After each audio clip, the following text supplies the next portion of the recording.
Eviction, in other words, once you sign that, it states that you will follow, like, some of our ordinances, like pre-treatment, the ordinance, because we do have a nuisance ordinance as far as odor, where I can come in, and if there's an odor within city limits, it's caused by an industry, I can fine because I can levy fines due to that odor. The only problem is I don't think I can levy a fine outside of city limits. And that's the item I was talking about. We checked with item Indiana Department of Environmental Management, and they really don't have any jurisdiction. It would be totally within the Greensburg jurisdiction. So, actually, we'll be willing to do everything possible to get this business started here in Greensburg. Hopefully,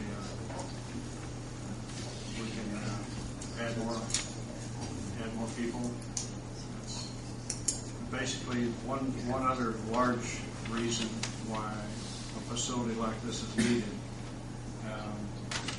These large sewage treatment plants, their prices are going to be outrageous in the next few years. The ones that do accept this type of waste, and some of them have an out of boundary rule on their books. Don't bring us the waste if it's out of bounds from our district. And which we work 100-mile radius. We work Indianapolis, Louisville, Cincinnati, northern Indiana. We do work a large area. They're paying as high as, I think in Elk Park, Indiana, they're paying as high as $1,000 to get an average 1,000-gallon grease trap pumped out of these restaurants. 600 of it is disposal. And 600 of it is disposal fees. That's 60 cents a gallon. We figure we can treat this waste that we collect for about 10 cents a gallon. But if these sewage treatment plants continue raising their rates and enforcing their out-of-bounds rules, we're going to be out of business, and a lot of these restaurants are going to be clamoring for somebody to pump their grease traps. We want to keep the grease out of the sewers, and the only way you can do that is to properly pump these restaurant grease traps out. On a 20,000-gallon process, how much solid waste is made? It's only about 2 or 3% solids. We mostly a grease trap, when we go and pump it out, it's about 2%, 3% solids. And the solids, naturally, we would dewater and neutralize, bring it to neutral pH, and take the solids to landfill. Where will the solids be stored? The solids will be stored in a hopper or something inside the building, and Inside. will be picked up by dust level. Okay. At the end of the machine. Okay, stored inside. Yeah, and I talked to Best Way about the cost to, do 20-yard or 15-yard disposal. Okay. So you're talking the grease traps, you're just talking the restaurants, or you're talking industry factories? Well, we do work with Safety Specialties. It's one of the companies that we work for here, and We sometimes also do Honda. we've got several customers here in Greensburg, several restaurants we work for here in Greensburg. But We also do the schools. we just do from school. Did the high school, junior high school. Grease traps. I'm just asking about industry, because a lot of times in industry you might find more solids in your Well, KB Specialties had a problem that the local sewage treatment plant here couldn't handle, and they hired us to come in, and we hauled it, got special permission from Metropolitan Sewer District, hauled it all the way back into Cincinnati. With a facility like we want to put on board, we could treat this waste locally and bring it up to a standard where the water can be sent to the treatment plant, and we can take the solids to landfill. Industry and restaurants are, I don't know, what you might think about, but grease trap is pretty much a grease trap no matter where it is. The solids are 2 to 3% because the process and everything that you do is always the same. If you may, that's kind of where I come into this thing more than anywhere else. I'm the general manager, employees and everything else, but to answer your question, we do work and formerly have worked with quite a few major industrial grease generators, JTM, Kroger's brands themselves, Kroger's themselves, quite a few in the area. You are correct in the fact that the percentages would be higher.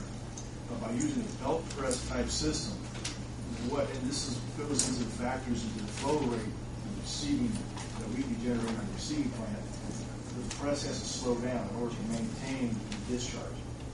And I brought some plans, they're rough plans by Bright Technology, if you're interested in them, of how this plant lays out, but you can see that the flow rate, if the solids and BOD are too high, it gets diverted back into the press.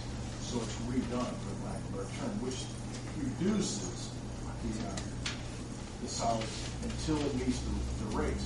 Because you, like everybody else, have penalties for going over the permissible limits.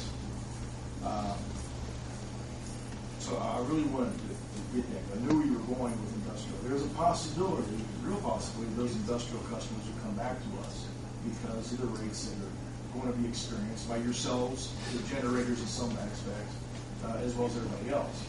And if they do, it'll be incumbent upon us to make sure that today, what we're giving to you, that we're putting in the sewer plant, your system can handle. The flow rate is not a problem. It's the DOD and it's the DSS that becomes the issues, and that's incumbent on us, and that's why there's always the leaders.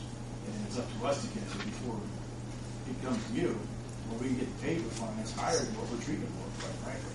So how often do you sample your total solid solids, your BOD? That would be dictated to me more actually by the engineers who helped me design the plant. As again, we've got, as Russ had said and Andreas said, we've got several pieces already bought. We don't see that for some time. And we will check it. I don't know what your rate of check would be, but ours would be probably hourly. That's why we have to have 2 or 3 employees there constantly to keep the flow moving, to keep the plant of check. There obviously be a hiring technician on the laboratory side of it. There'd be a lab cleaner, so we check it on site. We're not waiting for somebody to get the answer before you're effective as a user or in receiving. As bad as I hate to move along, Jeff, you have some Yeah, questions? okay, this is kind of like the first step on this is whether they was going to come to town and on the fees for connection. The next step is once they do that, since we do control our own pre-treatment program, that will be the next step.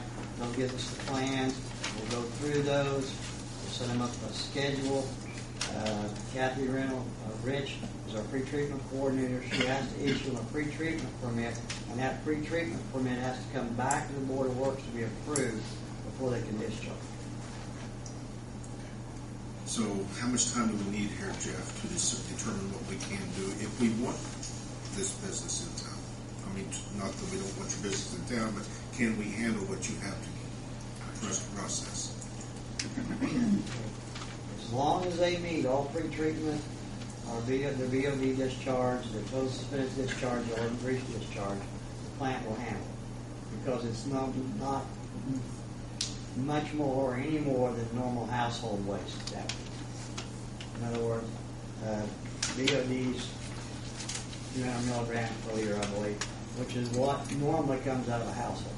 So it's really not, there's more flow, the loading's no more than they're 4,000 gallons a day. It'd be 15 houses. Okay. So you're going to look at that, and if they get up to 40,000 gallons a day in the future, or maybe even 80,000 if things go well, what can we do at that time? Can we handle it then? Okay. And so we're going to have a few days to figure all this out. The same way with the tap-on fee, we have to charge them. We can't discount you. But maybe we can escalate it as time goes on for the need. I don't know. That's something that our attorney will have to look at, and our Jeff and our office manager will mention. Part as far as whether or not we can handle it, then that would be determined when you come back for the discharge, right? You know, if we can't handle it, the community move. Additionally, can we get some references maybe from Cincinnati, Indianapolis, or Richmond? Can you guys give some references boilers or something? Reference